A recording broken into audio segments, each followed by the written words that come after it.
ಗೌರಿ ದೇವಿ ಕೈಲಾಸದಿಂದ ಭೂಮಿಗೆ ಬಂದಿದ್ದು ಯಾಕೆ? ಯಾವ ದಿನದಂದು ಈ ಗೌರಿ ಹಬ್ಬವನ್ನು ಆಚರಿಸುತ್ತಾರೆ? ಇದರ ಐತಿಹಾಸಿಕ ಕಥೆ ಏನು?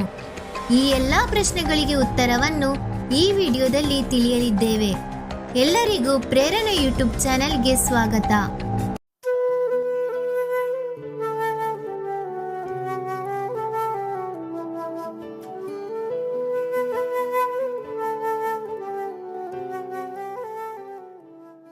ಹಿಂದೂ ಸನಾತನ ಧರ್ಮದಲ್ಲಿ ಸಾಕಷ್ಟು ವಿಶೇಷತೆಗಳಿವೆ.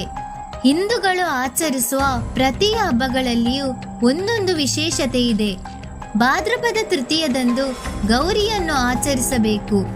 ಗೌರಿಯ ಆಚರಣೆ ಎಂಬುದು ಭಾರತೀಯ ಸಂಸ್ಕೃತಿ. ಒಬ್ಬ ಹೆಣ್ಣು ಮಗಳು ತವರಿಗೆ ಬರುವ ಹಬ್ಬವೇ ಗೌರಿ ಹಬ್ಬ. ಹೆಣ್ಣು ತನ್ನ ತವರಿಗೆ ಬಂದಾಗ ಅವಳನ್ನು ಸಂಭ್ರಮ ಸಡಗರದಿಂದ ಬರಮಾಡಿಕೊಳ್ಳುತ್ತಾ ಮನೆ ಮಕ್ಕಳೆಲ್ಲ ಒಟ್ಟಿಗೆ ಊಟ ಮಾಡಿ ಸಂಭ್ರಮಿಸುವುದಾಗಿದೆ. ಯಾಕೆಂದರೆ ಹಿಂದಿನ ಕಾಲದಲ್ಲಿ ಮಗಳನ್ನು ಮದುವೆ ಮಾಡಿಕೊಟ್ಟರೆ ನಂತರ ಅವಳು ತವರಿಗೆ ಬರುವುದು ಮುಂದಿನ ಗೌರಿ ಹಬ್ಬಕ್ಕೆ ಆಗಿತ್ತು. ಪುರಾಣಗಳ ಪ್ರಕಾರ ಕೈಲಾಸದಲ್ಲಿರುವ ಭಗವಂತ ಶಿವ ಮತ್ತು ಗೌರಿ ಇಬ್ಬರು ಕುಳಿತುಕೊಂಡು ಮಾತನಾಡುತ್ತಿರುತ್ತಾರೆ. ಹೀಗೆ ಮಾತನಾಡುತ್ತಿದ್ದಾಗ ಗೌರಿಯು ಭಗವಂತ ಶಿವನಲ್ಲಿ, ನಿನ್ನ ಸಾನ್ನಿಧ್ಯದಲ್ಲಿ ನನಗೆ ಬಹಳ ತೃಪ್ತಿ ಇದೆ. ನನಗೆ ಬೇಕಾದ ಎಲ್ಲವನ್ನು ದಯಪಾಲಿಸಿದ್ದಿ. ಜೊತೆಗೆ ಒಂದು ರಾಜ್ಯವನ್ನೇ ನನಗಾಗಿ ಕಟ್ಟಿದ್ದೀಯಾ. ಇಷ್ಟೆಲ್ಲ ಇದ್ದರೂ ಒಮ್ಮೆ ನನ್ನ ತವರಿನ ಜನರನ್ನು ನೋಡಬೇಕು ಎಂಬ ಆಸೆ ಉಂಟಾಗಿದೆ ಎಂಬ ಅಭಿಪ್ರಾಯವನ್ನು ಹೇಳುತ್ತಾಳೆ. ಆಗ ಶಿವನು, ನಿನಗೆ ಇಲ್ಲಿ ಏನು ಕಡಿಮೆಯಾಗಿದೆ? ಇಲ್ಲಿ ಎಲ್ಲವೂ ನಿನ್ನದೇ ರಾಜ್ಯ. ನಿನ್ನ ಮಾತಿನಂತೆಯೇ ನಡೆಯುತ್ತಿದೆ. ಇಷ್ಟೆಲ್ಲ ಇರುವಾಗ ನೀನು ಇಲ್ಲಿಂದ ತವರಿಗೆ ಯಾಕೆ ಹೋಗಬೇಕು?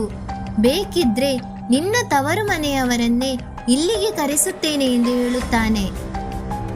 ಆಗ ಗೌರಿ, ಹಾಗಲ್ಲ, ನಾನು ನನ್ನ ತವರಿಗೆ ತೆರಳಿ ಅಲ್ಲಿ ನನ್ನ ಬಾಲ್ಯದ ದಿನಗಳನ್ನು ತವರಿನಲ್ಲಿರುವವರ ಜೊತೆ ಹಂಚಿಕೊಳ್ಳಬೇಕು.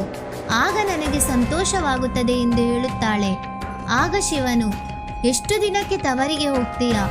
ಒಂದು ವೇಳೆ ಹೀಗೆ ಹೋದವಳು ಬರುವುದು ತಡವಾದರೆ ಎಂದು ಪ್ರಶ್ನಿಸುತ್ತಾನೆ.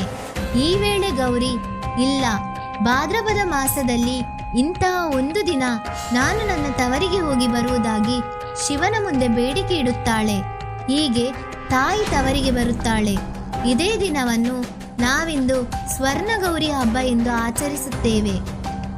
ಈ ಮಾಹಿತಿ ನಿಮಗೆ ಇಷ್ಟವಾದಲ್ಲಿ ಈ ವಿಡಿಯೋವನ್ನು ಲೈಕ್ ಮಾಡಿ ಮತ್ತು ಶೇರ್ ಮಾಡಿ. ಹಾಗೆಯೇ ನಮ್ಮ ಪ್ರೇರಣಾ ಯೂಟ್ಯೂಬ್ ಚಾನಲನ್ನು ಸಬ್ಸ್ಕ್ರೈಬ್ ಮಾಡಿ. ಧನ್ಯವಾದ.